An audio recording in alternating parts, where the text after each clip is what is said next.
இனிய நடிகைக்கு வந்து கொண்டிருந்த சில வாய்ப்புகளும் குறைந்து விட்டதாம். அதற்கு காரணம் நடிகை குண்டாகி கொண்டே போவது தானாம். ஹீரோயினாக இருந்தவர் செகண்ட் ஹீரோயின் ஆனார். பிறகு வில்லி. இப்போது அந்த வேடங்களும் அவருக்கு வர மறுப்பதால் சோகத்தில் மூழ்கியிருக்கிறாராம். இந்தியாவிற்கு சுற்றுலா வந்தபோது மாடலிங் செய்து பின்னர் பாலிவுட் சினிமாவில் நடிக்க ஆரம்பித்தார். பின்னர் அஜித்தின் பில்லா 2 படத்தில் நடித்ததின் மூலமாக தமிழிலும் அறிமுகமானார்.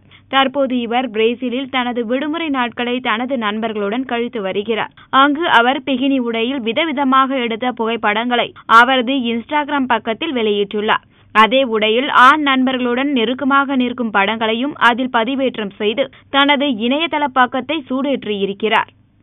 சிம்பு தற்போது ஆதிக் ரவிச்சந்திரன் இயக்கத்தில் அன்பானவன் அசராதவன் அடங்காதவன் படத்தில் நடித்து வருகிறார். இப்படத்தில் சிம்பு 3 வேடங்களில் நடித்து வரும் நிலையில் முந்தைய 2 கதாபாத்திரங்களுக்கும் ஸ்ரேயா தமன்னா ஆகியோர் ஹீரோயினாக நடித்துள்ளனர். 3வது கதாபாத்திரத்திற்கு யார் ஹீரோயின் என்பதும் இதுவரை சஸ்பென்ஸாகவே இருந்து வந்தது. தற்போது சிம்புவுடன் சிலம்பாட்டம் படத்தில் நடித்த சானா கான் தான் 3வது கதாநாயகி என்று செய்தி வெளியாகியுள்ளது.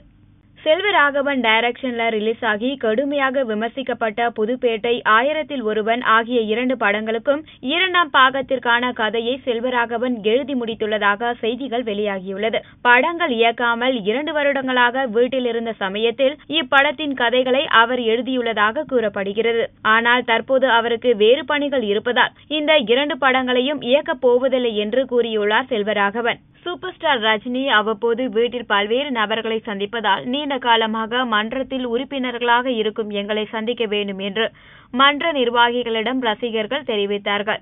இதனையடுத்து ஏப்ரல் 11ஆம் தேதியிலிருந்து 16ஆம் தேதி வரை ஒட்டுமொத்தமாக சுமார் 7000க்கும் மேற்பட்டோர்களுடன் ரஜினி புகைப்படம் எடுத்துக் கொள்ள உள்ளாராம். தமிழ் திரைப்பட தயாரிப்பாளர் சங்க தேர்தல் வரும் ஏப்ரல் 2ஆம் தேதி சென்னையில் நடைபெறவுள்ளது. இதில் விஷால் தலைமையிலான அணியினைச் சேர்ந்த மிஸ்கின், எங்கள் அணி ஜெயித்தால் தமிழ் ராக்கர்ஸ் அட்மினுக்கு நாங்க வெற்றி பெற்று வந்த ஒரே மாசத்துல நீ எங்க இருந்தாலும் கைது செய்யப்படுவாய், இதை எச்சரிக்கையாக சொல்ல ஆசைப்படுகிறேன் என்று தன்னுடைய பேச்சில் குறிப்பிட்டார் இயக்குனர் மிஸ்கின்.